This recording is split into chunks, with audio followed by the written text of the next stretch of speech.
क्या आपको लगता है कि दिन के 24 घंटे भी आपके लिए कम पड़ते हैं? क्या आप दिन भर बिजी रहते हैं, लेकिन दिन के अंत में महसूस होता है कि कोई बड़ा काम पूरा ही नहीं हुआ? अगर हाँ, तो द प्रोडक्टिविटी माइंडसेट आपके सोचने और काम करने का तरीका पूरी तरह बदल सकती है। ये किताब सिखाती है कि प्रोडक्टिविटी का मतलब खुद को थका देना या लगातार काम करते रहना नहीं है। असली प्रोडक्टिविटी का मतलब है सही काम को सही समय पर करना, अपनी ऊर्जा को सही दिशा में लगाना और ऐसे सिस्टम बनाना जो आपको बिना स्ट्रेस के लगातार आगे बढ़ाते रहें। किताब की शुरुआत माइंडसेट से होती है। लेखक बताते हैं कि हर बड़ी सफलता की शुरुआत सोच से होती है। अगर आपके दिमाग में बार बार मैं नहीं कर सकता जैसी बातें आती हैं, तो आप कभी अपनी पूरी क्षमता तक नहीं पहुंच पाएंगे। लेकिन जैसे ही आप अपनी सोच बदलते हैं, आपके फैसले, आदतें और परिणाम भी बदलने लगते हैं। इसके बाद किताब मोटिवेशन और डिसिप्लिन के बीच का फर्क समझाती है। मोटिवेशन कुछ समय के लिए आती है और फिर खत्म हो जाती है, लेकिन डिसिप्लिन आपको हर दिन एक्शन लेने की ताकत देता है। सफल लोग मोटिवेशन का इंतजार नहीं करते, बल्कि डेली रूटीन और हैबिट्स बनाकर लगातार आगे बढ़ते रहते हैं। लेखक फोकस को प्रोडक्टिविटी का सबसे बड़ा हथियार मानते हैं। आज के समय में mobile notifications, social media, emails और लगातार आने वाले डिस्ट्रैक्शंस हमारे दिमाग की सबसे बड़ी कमजोरी बन चुके हैं। जब आप एक समय में सिर्फ एक महत्वपूर्ण काम पर पूरा ध्यान देते हैं, तो आपका आउटपुट कई गुना बढ़ जाता है और गलतियां भी कम होती है। किताब प्रोक्रेस्टिनेशन यानी काम टालने की आदत के बारे में भी गहराई से बताती है। अक्सर लोग आलसी नहीं होते, बल्कि उनके गोल्स क्लियर नहीं होते या काम इतना बड़ा लगता है कि वे शुरुआत ही नहीं कर पाते। इसका समाधान है कि बड़े लक्ष्य को छोटे छोटे आसान स्टेप्स में बांट दिया जाए। छोटी शुरुआत करना हमेशा परफेक्ट शुरुआत करने से बेहतर होता है। लेखक बताते हैं कि टाइम मैनेजमेंट से भी ज्यादा जरूरी है एनर्जी मैनेजमेंट।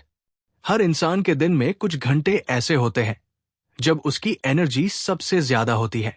उन घंटों में सबसे कठिन और महत्वपूर्ण काम पूरे करें और आसान काम बाद के लिए छोड़ दें। इससे कम समय में ज्यादा काम पूरे होने लगते हैं। किताब प्लानिंग की ताकत पर भी जोर देती है। हर सुबह या एक रात पहले अगले दिन के सिर्फ 3 सबसे महत्वपूर्ण टास्क लिखिए। जब आप पहले इन्हीं टास्क को पूरा करते हैं, तो दिन के अंत में आपको वास्तविक प्रोग्रेस महसूस होती है और बाकी छोटे काम खुद आसान लगने लगते हैं। एक और महत्वपूर्ण सीख यह है कि आपका एनवायरनमेंट आपकी प्रोडक्टिविटी को सीधे प्रभावित करता है। अगर आपका वर्क स्पेस साफ सुथरा है, जरूरी चीजें व्यवस्थित हैं और डिस्ट्रैक्शंस कम है, तो आपका फोकस अपने आप बढ़ जाता है। इसलिए सिर्फ विल पावर पर निर्भर रहने की बजाय ऐसा माहौल बनाइए जो आपको सही काम करने के लिए प्रेरित करे। किताब ये भी समझाती है कि मल्टीटास्किंग कोई सुपर पावर नहीं है।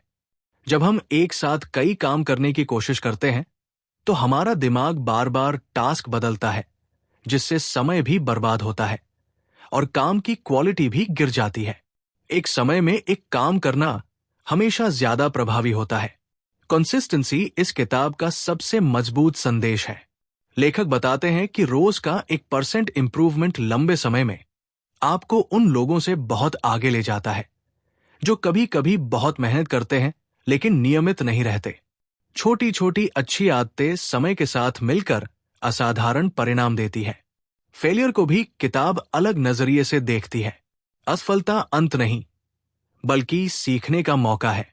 हर गलती आपको ये सिखाती है कि अगली बार क्या बेहतर करना है।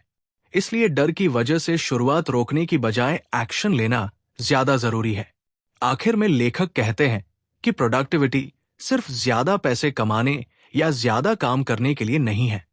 इसका असली उद्देश्य है अपनी जिंदगी को बेहतर बनाना, कम स्ट्रेस में ज्यादा रिजल्ट्स हासिल करना और अपने सबसे महत्वपूर्ण गोल्स पर लगातार आगे बढ़ते रहना।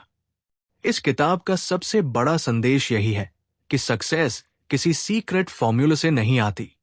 सही माइंडसेट, मजबूत discipline, deep focus, smart planning और लगातार एक्शन ही आपको ऑर्डिनरी से एक्स्ट्राऑर्डिनरी बनाते हैं। जब आप अपनी आदतों को बदलते हैं, तब आपकी पूरी जिंदगी बदलने लगती है।